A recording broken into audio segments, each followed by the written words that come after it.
If you've ever studied or even just dabbled in the social sciences, you've probably heard the German word Zeitgeist. Translated into English, the term Zeitgeist means the spirit of the times. To know the Zeitgeist is to know the widely held beliefs that shape behaviors. As Christians, we want to stay in touch with the times as we seek to understand what the Apostle Paul referred to in another way as the course of this world. What are some of the main beliefs that are shaping the behaviors of young and old alike in today's world?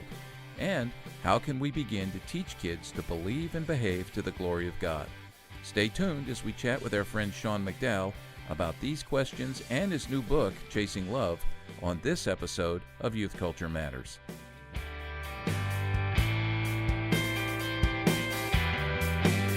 From the Center for Parent-Youth Understanding, this is Youth Culture Matters. If you're a parent, youth worker, educator, counselor, grandparent, or anyone else who cares about kids, we're glad you've joined us for this practical, informative, and hope-filled podcast.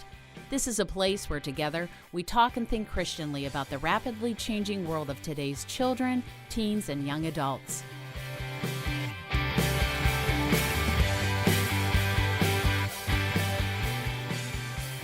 Well, welcome everybody to another episode of Youth Culture Matters. I'm Walt Mueller here in the esteemed CPYU studios, joined again from Spokane, Washington by Jason Soshanek, our co-host who works with Project 619, who, by the way, if you're not familiar with Project 619, we're going to include a link to that. It's certainly germane to the conversation today and provides all sorts of great resources on sexual integrity, which is our topic today. And then Chris Wagner's here as well in our studio, who handles everything. And I remind everyone all the time that anything we mention today in terms of resources, websites, books, articles, whatever, Chris will include links for that on the player for this particular podcast, which you can find at cpyu.org, our homepage. And before we kick in, I just want to mention to folks that thank you for spreading the word about Youth Culture Matters. We would love to have you subscribe if you're not subscribing already to this through your favorite podcast platform. Share it, leave a review. That's always helpful to us. And while you're there, take a look as well for another podcast we do, which is just a 1-minute daily podcast called Youth Culture Today. And we'd ask that you would subscribe to that as well. If you're a youth worker, we've put that together for you as something you can pass along to parents to equip them, to encourage them, to give them some information and analysis on youth culture from a distinctively biblical perspective. So that said, we're going to jump into this. And Jason, I'm excited about who we have on here today, a friend of both of ours, right? And absolutely. Yeah, and someone I've known for quite some time. And actually, we can't, Sean, does anyone have a conversation with you ever where your dad is not mentioned? Does that ever happen? You know what? That's a fair question. Yes, but they tend to be under 50. Okay, all right. Well, you mean the people who mention it are under 50? No. Oh, they're not over quite 50. What I meant. Okay, all right. Okay, all right. Okay, because I was hoping you were going to cut me a break there on my age, but yeah. So Sean McDowell's with us, and we're really excited to have him. Sean, many of you are familiar with Sean. He's an apologist. He's also associate professor in the Christian Apologetics program at Talbot School of Theology and Biola University.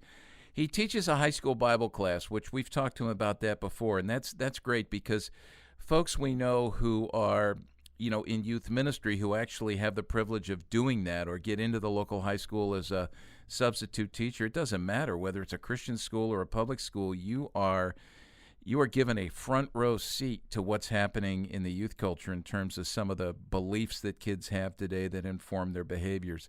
Sean also has a podcast. He's a co-host for the Think Biblically podcast, and he's married to Stephanie. They have 3 kids. They live in California. We'll forgive you for that. We'd love to have you come to the East Coast, God's country, right, Jason? Upper right. I know. I don't know if I agree with that. I know you don't. I think West Coast is where it's at. I haven't seen your upper left hat Sean for a while. might have his own thoughts. Yeah, he's lower left. So, but Sean, welcome. And we're going to talk today about this new book that you have out called Chasing Love, Sex, Love, and Relationships in a Confused Culture. And I'd love to have you just right from the start tell us about this book, what's occasioned the book, who the book is intended for in terms of an audience. Let us know about it. Yeah, so it was actually the True Love Waits team that came to me. I started in 1993, and they keep producing curriculum and books. And they came to me and said, hey, would you consider writing and creating a curriculum for the latest incarnation of True Love Waits? And honestly, I played hard to get. I have some differences with ways that maybe it was done in the past, but there's also been a lot of good. So I just had an honest conversation with them and said, hey, here's the angle I would like to go. And they're like, awesome, this is great. So that was the first impetus. The other one was I've been writing and speaking on issues of sexuality for, decades now. And I grew up, you mentioned my father, who really, when I was a teenager, led this Why Wait campaign before True Love Waits, the first international campaign on kind of sexual purity. So I thought, wow, this is a chance for me to really reflect on what I learned in the church from my parents growing up. I've got 3 teens in my home. And as I looked at the question of like sexuality, I didn't see any book or resource that approached it the way I would want to, with real cultural engagement that talks about the definition of love, the nature of freedom, and really contrasts what a biblical worldview is with what I think is coming through in many ways in the culture today. So I wrote it, and probably in the back of my mind, the biggest impetus was my own kids, and 2 of them have read it, and we've talked about it and worked it through. So that was really kind of every chapter I wrote, I had my kids in the back of my mind, like, how do I communicate truths I want my own kids to understand? I love what's that like? Oh, go ahead. Well, yeah, go ahead, Walt. No, I defer to you, Jason.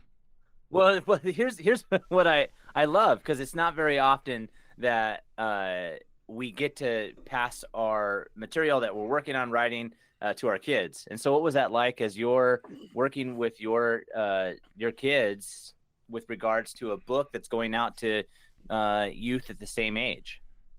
It's funny. When I wrote my first book in 2006 called Ethics, I was like, well, I'll just make 10 chapters because everybody has 10 chapters. And then all of a sudden I had kids. I'm like, oh, what length chapters will they actually read? If I'm a parent, how could I actually use this with my kid? So I was like, 30 chapters, short, to the point, full of stories. So it just shaped the way I was approaching it that I didn't before I had teenagers. But I also thought through, what are the ideas I want my kids to understand?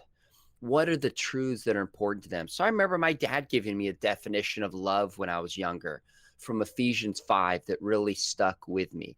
So I used that. I've had conversations with my students about the nature of freedom, and I think just kids today are so confused about it. I wanted my kids to understand that. I see a lot of lack of teaching on singleness in the church and overemphasizing, idolizing marriage, especially because of some of my friends who are single. I wanted my kids to have a more balanced view of marriage and singleness. So it was really just sitting down as I worked through the structure of this book, thinking about the things I want to make sure my kids understood. That's good. I want to ask you 2 questions about the title. One, just, take us to where you're trying to take us in terms of understanding chasing love. And then you also talked about wanting to define love or redefine love biblically in response to how the culture is defining love. If you could lay that out in terms of what the culture is saying or telling us love actually is. Yeah, the title actually came from the publisher and from Lifeway. They had the title Chasing Love, and I liked it. I was like, it's memorable, it's catchy, but I think the idea behind it was, how do we help people chase real love? Like, how do you find that spouse? How do you find that relationship? And I kind of flipped it and I said, that's kind of what the world's script is. I got to find that marriage, find that spouse. Jesus said, really what we're chasing is loving God and loving other people first. And then all these things shall be added unto you. So I think sometimes in the culture and within the church, the narrative is, if you just find that one person, in the notebook, that person will fill you up and make you so happy for the rest of your life. Well, that's not what Scripture says. Scripture talks about sacrifice and laying down your life and loving God and loving others, whether married or single. So I kind of flipped the script and I said, sexuality is just a subset of our larger discipleship and our larger loves. So that's why I like the title and where I was going with it. As it comes to love, I think sometimes our culture gets it right. And I think sometimes our culture gets it wrong. So there's times where I think our culture gets it wrong when love equals affirmation. However you feel about yourself, whatever you choose for yourself, I have to love that, or by definition, I am a hater. Well, that's where I think our culture gets love wrong, where there's this sense of like, you can't be judgmental if you differ with my life choices. You have no right to tell me how to live. To each his own. Well, that's certainly not a view that Jesus held. He had no problem graciously telling people they were off base. So I think our culture gets it wrong in that regard. But sometimes our culture does get it right. I mean, look at the end of Endgame, and I'm going to ruin it. If anybody's listening, you've had like, what, 2 years now to see it. So I don't feel bad. Here we go. You know, Chris Here we said, go. The comic right? book culture's coming in. It was only a matter of time, Walt, before I went to comic books. That's great. You know, you take Infinity War and Endgame, and without going into too much depth, the theme of that is like, to what can you sacrifice a human life? And Thanos, the bad guy, is willing to sacrifice others for his goal. Captain America goes, no, we're not in the business of exchanging lives, until the only one of 14 million ways to save the universe is for Iron Man to willingly lay down his life. I mean, doesn't that sound really familiar to John, where Jesus says, you know, greater love hath no man than this, that a man lay down his life for friends. So I unpack in the book, sometimes our culture really gets it wrong when it says it's affirmation. Well, that's not always love, but sometimes it reveals that deep in our hearts, we do know what love really is, and we yearn for sacrifice. And everybody considers Iron Man a hero because he actually modeled the kind of love fictionally in a movie that Jesus did in real life. Mm-hmm. Yeah, go ahead, Jason. As you're talking about this and you're talking about love, and I'm just thinking about the way that you lay that out, I'm also contemplating some of the differences that youth today and youth 5 years ago are not just thinking about love, but sex and sexuality and the many conversations, even 10 years ago. And you're a teacher in a high school, you're a professor in a college, you've got kids that are now teenagers. So can you just walk us through, as someone that observes the culture, that has engaged in these conversations for a long time, like you said earlier, you've been talking about sex and sexuality, and now you've written a book on it. What would you say have been some of the biggest shifts among this generation when it comes to this conversation? Probably about 10 years ago, maybe 10, 12 years ago, every single time I would speak to a group, high school or college, and open up for questions, top 2 or 3 was about homosexuality, even if the topic wasn't on that. And of course, that was leading into the Obergefell decision in 2015. That's why I wrote a book in 2014 on same-sex marriage, because that was a conversation for 2 or 3 years everybody was talking about. Well, culturally, we've already kind of moved beyond that a little bit in some ways. And then around the time that Obergefell hits 2015, that was around the same time of the Caitlyn Jenner, Bruce Jenner transition. And everything shifts now to this topic of transgender. So I think that's become the biggest topic that's hit today. Now, where it's going after that, I don't know. I'm not a prophet, but that's the big difference. And I would say, even go back further than that, earlier generations, one of the things that parents and youth workers probably 30, 35 and up have to realize is that in the past, it was kind of a distant issue. Maybe you knew a kid who was gay. You probably didn't know a kid who was trans, but you saw it in the movies. You heard it from a distance. Now it's personal. And I don't care if a kid is homeschooled. When I go to Christian schools, every single head of schools, I'm like, hey, what issues are you dealing with? And it's always like LGBTQ. Now, mental depression, mental health is a huge issue as well, but it always comes around to this, and it's personal. They know them. It's on TikTok. It's in Netflix. It's everywhere. So I'm actually convinced that even some of the best kids in our Christian homes are really softly affirming. They may not realize it, but their hearts tell them, the Bible's a little bit antiquated, and, want to be equal. I want to be loving. What's the big deal? They don't know why and they don't get it. Very few have convictions. I think our kids are shaped far more about secular ideas than we even realize. And you discover it by asking the right questions and probing a little deeper. Yeah, or when they voice a question, all of a sudden a question comes out of the blue, and mom and dad are blindsided by it. And this is where, I like what you're saying here, Sean, in terms of understanding some of the dynamics of how our kids are nurtured in today's world, where the institutions that tend to, in years past, be in agreement and more or less, please understand, Sure. but talk about these things and shape kids. There was something to run to where there was more of a transcendent sense of right and wrong, or perhaps something we would describe more in a more secular way as virtuous. And those institutions have declined in influence and in unity, and you've got this 24/7 media-fed soup that our kids are swimming in every day. And I think it's, kids just absorb this without even thinking about it. They assume that it's right. And we've talked before, Jason, about, especially when it comes to the matters of sexuality, the sexuality conversations, whoever it is that speaks first to the issue sets the bar and owns the conversation.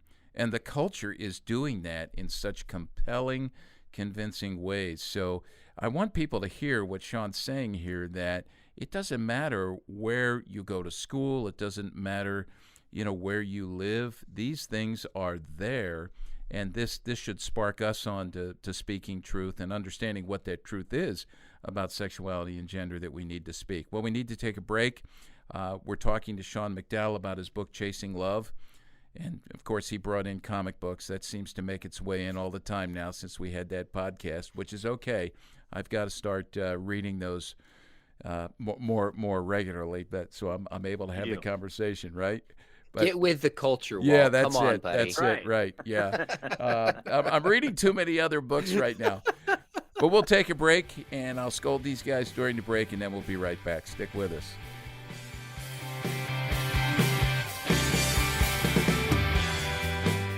In an effort to help you help the kids you know and love navigate their emerging sexuality to the glory of God, we've launched a sexual integrity initiative here at CPYU. Thanks to a generous grant from a company called DAS, you can access our Sexual Integrity Initiative and a growing number of resources for free by visiting the website at sexualintegrityinitiative.com.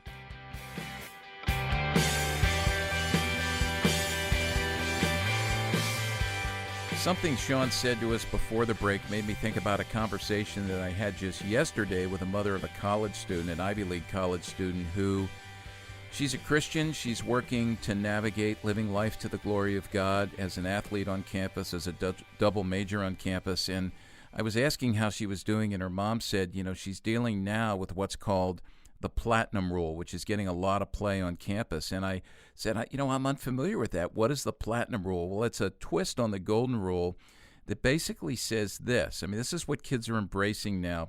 Treat others the way they want to be treated. That's the platinum rule.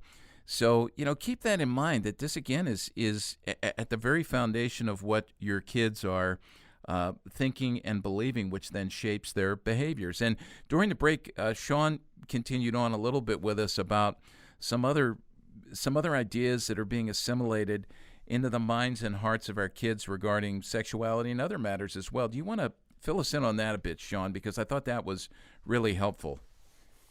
Yeah, Jason, you had asked a moment ago how this conversation has changed over 5 or 10 years. And I think one of the big ways it's changed is it's now become in the minds of at least those on the secular left, and increasingly within the culture, the educational system, it's become equivalent to a civil rights movement, So there's something that has been called critical theory. You hear it in critical race theory, and it's based on seeing the world through the lens of the oppressed and the lens of the oppressor. So if you take race, the oppressor would be the whites in America. The oppressed would be minorities, mainly blacks. If you take sex, it would be males who have been oppressing females. The rich has oppressed the poor. Well, when it comes to sexuality, it's heterosexuals who believe in natural marriage who are the oppressors over those who would be LGB and who embrace same-sex marriage. When it comes to gender, it's those who are cisgender, where their gender matches up with their biological sex, who are viewed as oppressing those who are transgender. Now, the difference is, of course, as Christians, we look at issues like racism and notice that back in the 50s, the language of challenging racism was people like Martin Luther King Jr. into the 60s calling people to a biblical standard, citing Amos, citing the prophets. So people said they were Christians, but weren't living out a Christian ethic. But when it comes to the new sexuality today, they're calling people to a standard. They call it civil rights, want it akin to the civil rights movement in America, but are approaching it and bringing a very non-biblical worldview. So this makes it hard for students, because if they resist this, you're on the wrong side of history. You're a bigot. You're hateful. You're now what has become the worst word to be called. You are basically a racist if you're not on board with this LGBTQ conversation. And that's hard for our kids to process that emotionally when they feel so piled on and they see people being canceled for even the slightest comment of disagreement. Gosh, I mean, I want to, that's such an important thing for us to understand. And so I don't really want to pass by it and move on to something else just yet. So I'm just even curious, a lot of times we save the practical for the very end, but can you give a practical way that youth workers or parents might even be able to speak into or engage what you just now mentioned? I think the only way is to really teach it. We have to. So I was just teaching to a bunch of parents, and I've done this with students, is I'll talk about kind of the transgender worldview. And I always frame it by saying, look, this is about people. God loves transgender people. Okay, so I make a distinction between being transgenders when there's an incongruity between your biological sex and your gender. Then intersex is a biological condition with atypical development of your sexual anatomy or chromosomes. Transgenderism, what's called transgender ideology, is a belief system rooted in critical theory that's being pushed through the educational system. It's being pushed through Netflix. It's being pushed, you see it on TikTok. It's being pushed all over the place. That's the area of worldview that we need to help our students identify and recognize and see how it's being framed the same way as how the civil rights movement was. There's no shortcut here, Jason. I know you're not asking for a shortcut, but it's not like, hey, just show this video and they'll get it. It's like, no. I just spent 8 or 10 weeks going chapter by chapter through my book with these students. And now we're going about 6 or 8 weeks through a book on social justice, comparing social justice in the eyes of the world with a biblical view of social justice.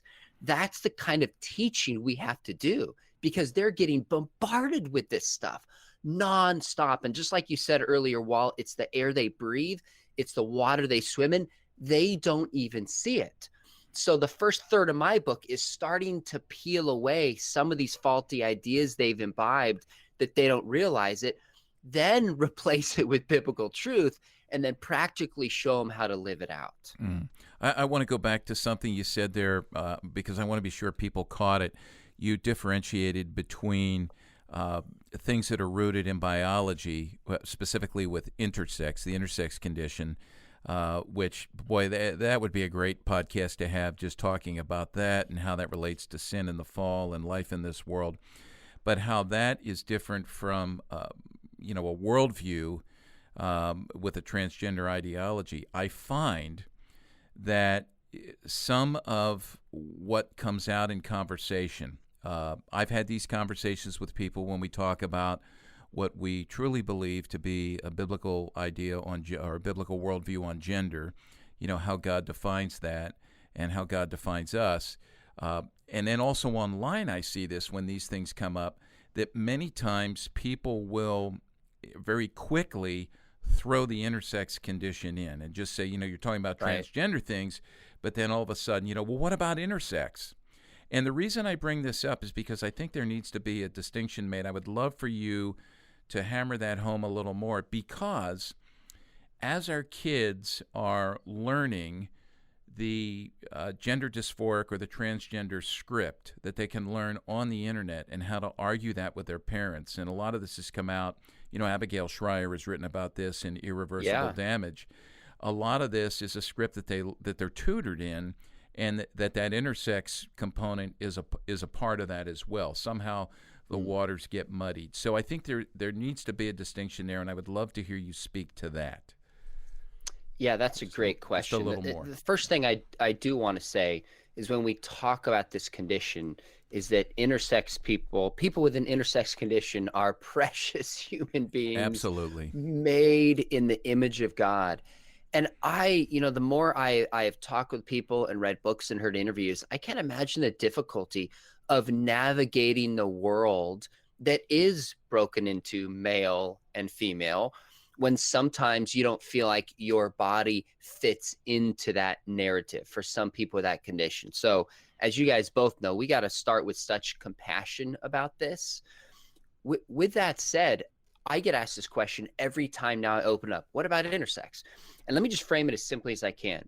Transgender is a psychological phenomenon. Intersex is a biological phenomenon. Transgenderism is an ideological phenomenon. So intersex is a physical condition that a minority of human beings experience. And basically, it's understood as atypical development in the chromosomes or sexual anatomy. Now, what a lot of people don't understand is less than 1% of people with an intersex condition have that where their biological sex is ambiguous. So that means 99% plus, there may be some atypical development, but it's known male and female. It's that 1% case where there's sometimes XX and XY chromosomes. Sometimes there's both sexual anatomy, where it's really difficult pastorally and psychologically to navigate those waters. I have no easy answers for somebody who's working through that as a parent. That is just a tough situation. But what doesn't follow, that there's individual cases where people have both male and female characteristics. It doesn't follow that this is a third biological sex. And it doesn't follow that sex is not on a binary for human beings as a whole. And given that that's a biological condition, nothing follows logically for the psychological condition of being transgender. So one's in the mind and the other is in the body. Is that a good way of differentiating it, or? Yeah, I think that's a quick way to do it. Look, if somebody's transgender, you couldn't know unless they tell you or they change their body. You cannot diagnose transgender from looking at somebody's body. That's what makes this whole thing. You mentioned Abigail Schreier. You have all these teens, this 4,400 increase of rapid onset gender dysphoria over the past decade in the UK. Well, you can't diagnose it apart from a kid saying, oh, I'm transgender. And now the narrative is, like you said, the platinum rule, whatever this kid says, let's do what they say rather than parents and doctor knows best. That's one way the platinum rule has been applied to medicine. But when it comes to intersex, there's some people who have an intersex condition who don't even know it until they're in like their 30s and 40s. They discover it because it's being discovered physically and biologically. I want to go back to Jason's question to you about offering some practical advice. You know, these ideas are so embedded in our culture. There's so much out there that's confusing and oppositional to a biblical worldview on God's good design for sex and sexuality. And I was thinking about, Sean, I know this happens, I'm sure, when you speak. I know it happens to me. I know it happens to Jason, that you'll have people come up to you and say, oh, I wish this was great, but I wish I had heard this 10, 15 years ago. How young would you suggest parents, how young should kids be when parents start to speak about these things and speak biblical truth on sexuality and gender? I love this question. The way you worded it is, how do we speak about it? Let me frame it in the sense of, how do we start teaching our kids about sex? And the answer is, the moment they come out of the womb. Now, they don't understand our words, but they pick up on tone. They pick up on how we touch their bodies appropriately and care for them. That's a part of sex ed, becoming comfortable with who you are. So you could even argue it's in the womb in a different sense. I actually really believe that it is, but it's early in age-appropriate ways. Now, that's always a question. My philosophy is, how do I communicate in an age-appropriate way to where my kids are? Sometimes I'm like, I nailed it. Other times I'm like, man, I blew it. That was under or over, whatever. But just 2 weeks ago, I'm driving in the car, and my 13-year-old daughter makes some claim about, in class, they're discussing abortion. So my 8-year-old goes, "What's abortion?" Well, instead of changing the subject and freaking out, inside I'm like, okay, this is a great opportunity. So I said to my 8-year-old son, I said, an abortion, some women, when they're pregnant, decide they don't want to keep the babies. It's really sad. And I feel heartbroken for the mothers, but also they choose not to keep the babies. And he goes, well, why would they do that? How do they do that? And I'm kind of following his lead based on his level of interest, trying not to say too much or too little. And after about 3 or 4 minutes, bam, he's on to, sports or something like that. But it's looking for those opportunities, not freaking out. And some of it that I've learned is just be calm, be natural, show you're okay with this. I mean, I was speaking to a group of 6th graders to 12th graders about a month ago, and open up for questions. And of course, the first question is, there's parents there, you know exactly where this is going. There's teachers there, the head of schools is there, and there's 11-year-old 6th graders. What about masturbation? I knew that's where we were going. Yep. You're right. Yep. You know where this is going. You've done this. Yep. So of course I'm like, how do I give an age appropriate answer? And I probably err, my dad, I probably err, if anything, on maybe saying too much, but I also know they're hearing this stuff a lot earlier than we think. So I think it starts the moment they're outside of the womb. Yeah. Mm-hmm. Yeah. Sean, you used the word teaching, which I thought was really good, because you replaced speaking with teaching. And and correct me if I'm wrong, but I feel like what you're also getting at, and especially with what you've just said, is that it's not just even what you say, it's in what you do. It's how you model. It's the tone. You were speaking tone. You were also giving examples of how you were responding, facial expression, and I would maybe even argue the way you do life, the way these conversations come up when we don't think our kids are watching, but they are. And you've even spoken about this as you've watched your own father, as you saw him and engage with your mother and all these other aspects that he would have never probably known that you were watching, but you were watching, and it had an impact then on every other thing that he taught. And he knew, man. Yeah. Everything my dad does is strategic and planned out. He has thought it through, Jason, but he was acting as if it wasn't, not in a bad way, but he would intentionally, in front of us, be affectionate with my mom. Yeah. He would intentionally speak about people who were, say, LGBTQ in a loving, caring fashion. So we knew that he loved them and they were made in the image of God. You're absolutely right in the sense that we are picking up on stuff. I mean, last night my daughter showed me a video. I forget, it was some country song called Slow Dance or something in the parking lot. It's a popular song. And it starts by this kid. It gives me goosebumps. He's sitting in the car and he just sees his mom and dad affectionately kiss. And you see this smile on his face. And I sat there and I thought, that's right. There's actually a chemical release in the brain when you see your biological mom and dad kiss and be affectionate. I saw that and my heart broke. I'm like, oh, we know that kids need a mom and dad, and that affection is good.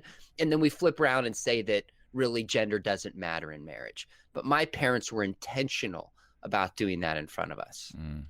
Just what you mentioned there about the chemical in the brain. I'm always amazed at what we learn, this unfolding body of knowledge about how God made us integrated human beings. I just think that is such a beautiful and wonderful thing. Hey, we're going to take a break. We'll come back and finish up our conversation with Sean McDowell. We're talking about his new book, Chasing Love, Sex, Love, and Relationships in a Confused Culture, and some other things as well. Stick with us. We'll be right back.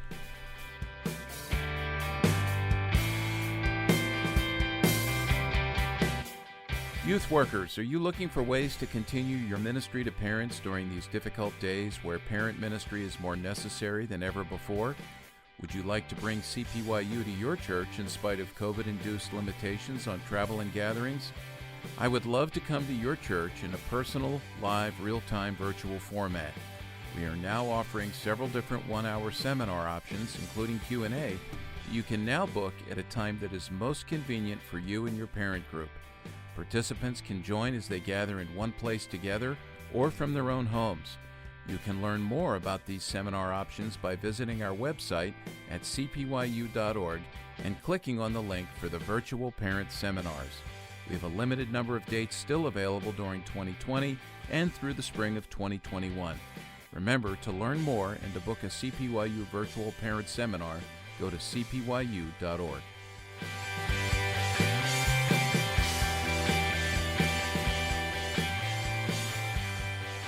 So, Sean, when we started our conversation today, you mentioned some things about, as you were writing the book, talking about some maybe agreements and disagreements you may have had with the way that we in the church 2-3 decades ago were talking about sex and sexuality. And one of the things that's really come under fire recently by many or from many is how we would talk about sexual purity or purity culture. And I think from my vantage point, there were certain things that we did that do need to be called out because they were less than productive and helpful for kids.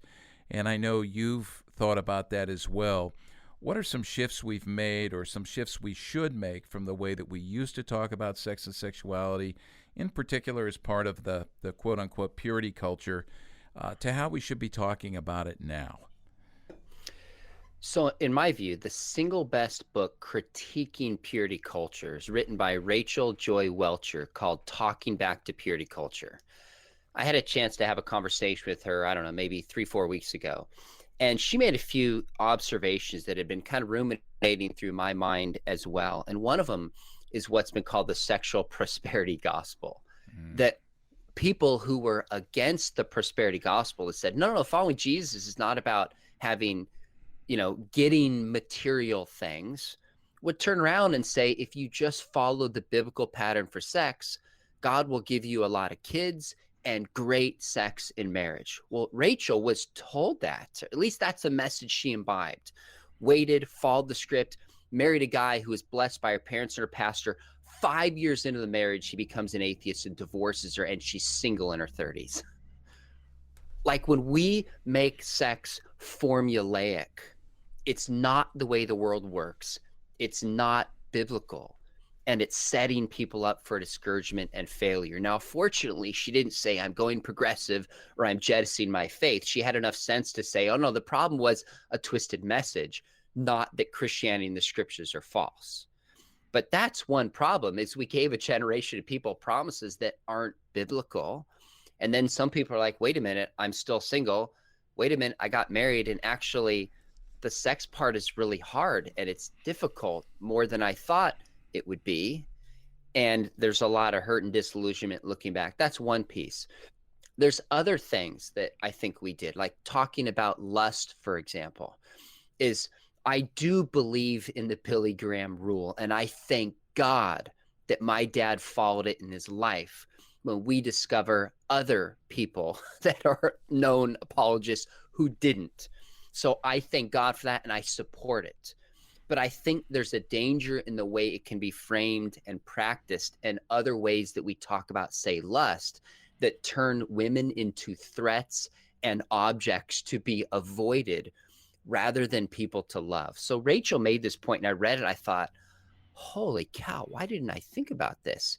Is we're often told if you see a woman that you're tempted to lust after, bounce your eyes and look away. And she goes, no, rather than looking away, look at her correctly is biblical.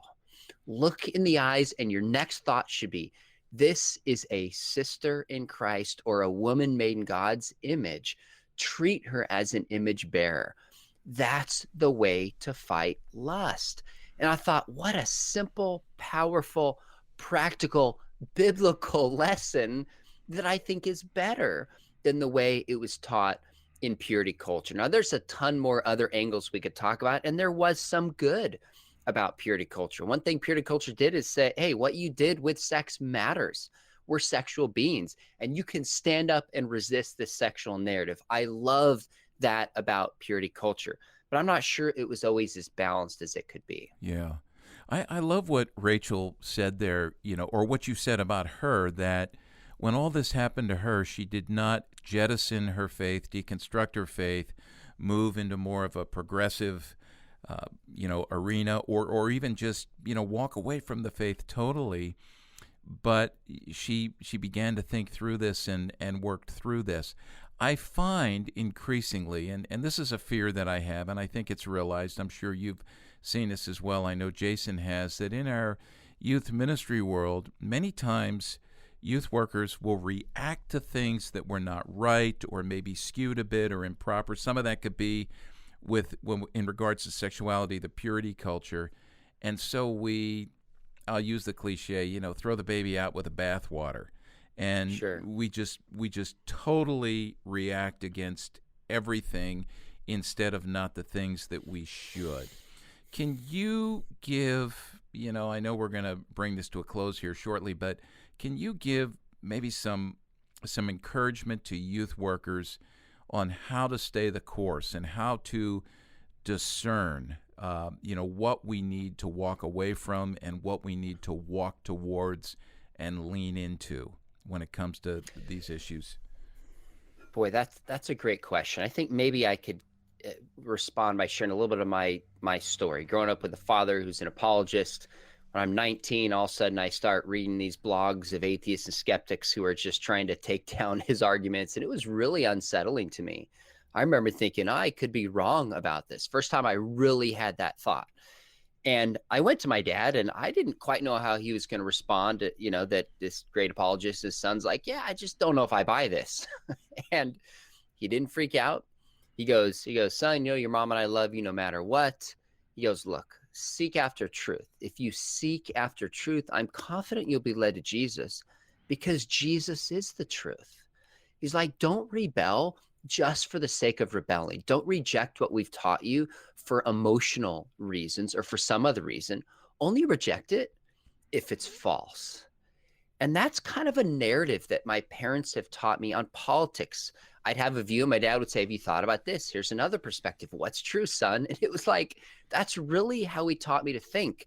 And so times where I've been emotionally hurt by something, there's a temptation to reject it and walk away because it feels good and it's natural. But in the back of my mind, it's like, okay, why am I reacting to this? Is it because I'm angry? Is it because I'm hurt?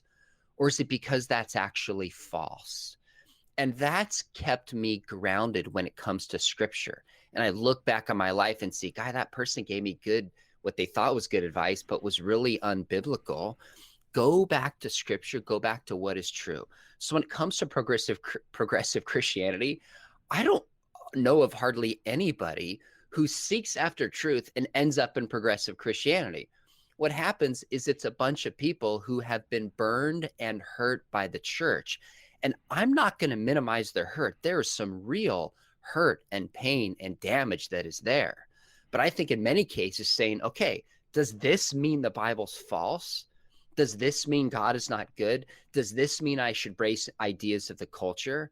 I don't see that happening. I see the emotion going downstream, and then people going, well, now I resonate with Bart Ehrman because he gives an explanation that fits the trajectory I've gone on. So my encouragement for people is, I understand that hurt. I understand that pain. I've been there in different ways. But the bottom line question must be, what is true? Is Jesus God? Are the scriptures true? That's the heart of my encouragement to people. Yeah. I was reading Mark 9 this morning, the latter part of the chapter, where in verse 42, Jesus says, "Whoever causes one of these little ones who believe in me to sin, it would be better for him if a great millstone were hung around his neck and he were thrown into the sea." That, to me, whenever I read that, on a personal level, it's paralyzing in some ways, because that is a call to me to, stop and self-check. Are you doing what your dad said to you, Sean? Are you leaning into the truth? Are you running into the scriptures? Or are you listening to the bloggers and the podcasts and those who resonate with you emotionally, with your hurt or your distrust, or something that happened that you just don't like, or are you being drawn to a certain personality who you just find this compelling what they're saying? I mean, for youth workers and for parents, there's so much that hangs in the balance, in terms of us being, if I can say this, calibrated correctly in terms of where we're finding, truth and nurture. And, it's God's truth, not finding my truth, right? So Amen. I just think that's so important. Yeah, this is good. I know we've come to the end, and you've been so gracious to be with us, and I know in a couple of minutes you need to leave because you have a class to teach. But I want to ask you this. With your book, I want to come back to Chasing Love. I had a mom email me a couple of weeks ago and was throwing a couple of titles at me about, for her young adolescent son, would you recommend this? Would you recommend this? Would you recommend this? And I kind of looked at everything and back and forth, and then I threw her Chasing Love, and I said, I think this is a book you need to get in his hands. And we know that it's one that's helpful for kids. Would you, I think I know the answer to this, but I want to recommend that parents who have younger children, and we're talking about, as you said earlier, straight out of the womb, right? Read this, because this will give them what it is that they need to teach, both a perspective on the culture that these kids are being born into or growing up into at young ages, and the culture that's catechizing them, we would say. But it will give parents, even though a young child might not read the book, you can teach from the book. Would you comment on that? I just think that would So the audience for the book is high school students. But I've had college students say, you know what, I read this, I didn't feel talked down to. This was really helpful. I had junior high students read it, and they can get most out of it because it's a step beyond them where they're heading. I think you go below junior high to 11 and 12. I think that's the stage for most kids. You want to read it with them and unpack it and discuss it. Now, in a sense, we should do that with all ages, ideally. But when I wrote the manuscript, my daughter was 12 at the time. Now she's 13. I said, look, if you'll just read this whole thing and then go out with your dad for coffee for an hour, hour and a half, and just talk about it. I don't know what you think. I'll buy you a pair of shoes. And she goes, wait a minute, Dad, there's an outlet down the street. I could get 2 for the price of 1. I was like, sure, no problem. You can get 3 for the price of 1 as far as I'm concerned. So she read it. And we went to coffee somewhere between an hour, hour and a half. And I just asked her questions. And I just listened. What'd you think? What do you remember? Did you disagree with anything in the book? What was your favorite story? What part made you most uncomfortable? Like, I just asked questions, and we had a wonderful conversation. I had a mom email me yesterday and said, I'm looking for a book I can read with my 11-year-old out loud. So it's the kind of book you can read and just talk through with your kids. It's no more extra details than it has to be to make the point. But I also speak very frankly to the questions that kids are asking about issues like oral sex, issues like cyber sex. And I think 10, 11, 12-year-old kids should be starting to make sense of this in relationship together with a parent who can make sense of it for them. Yeah, I think your daughter's level of manipulation skills are a clear indicator that she's of age to read the book and get it. So, I mean, she's advanced. Entrepreneurial skills. That's what we'll call it. Well, she probably used that word and convinced you of that. I need to talk to you after we're done here about what's really going on there, Sean. Hey, Jason, anything as we finish up? Well, I would highly recommend going out, checking out Sean's book. And I really appreciate, Sean, the way that you're even thinking about the way that you wrote the book itself and the journey that it will take so many youth on and parents in the conversations with their youth. And so thanks for the work that you're doing. It really is super helpful. Yeah. Yeah. Thanks for coming alongside youth workers. Thanks for coming alongside parents in so many different ways over the years, Sean. And we look forward to talking with you again. Thanks so much for joining us. Well, thanks for having me on. You guys are partners in his journey together. So thank you. Yeah, it's fun. Well, listen, everybody, we want to direct you back to the player for this particular podcast. Chris Wagner will be posting everything that's been mentioned here and probably more. Sean, your website, do you want to tell us what that is? We want to include a link to that as well. Sure. It's just SeanMcDowell.org, SeanMcDowell.org. And that has links to my TikTok page, Twitter, Instagram, all YouTube channel. I got all sorts of social media, but the website is what links to those. Okay, great. Well, thank you for that. And everyone, thank you so much for joining us on this episode of Youth Culture Matters, and we'll catch you the next time around. Thank you. Thanks for joining us for Youth Culture Matters, a podcast from the Center for Parent-Youth Understanding. If you'd like to learn more about today's youth culture, visit our website at cpyu.org. And if you have any questions, comments, or feedback, email us at podcast@cpyu.org.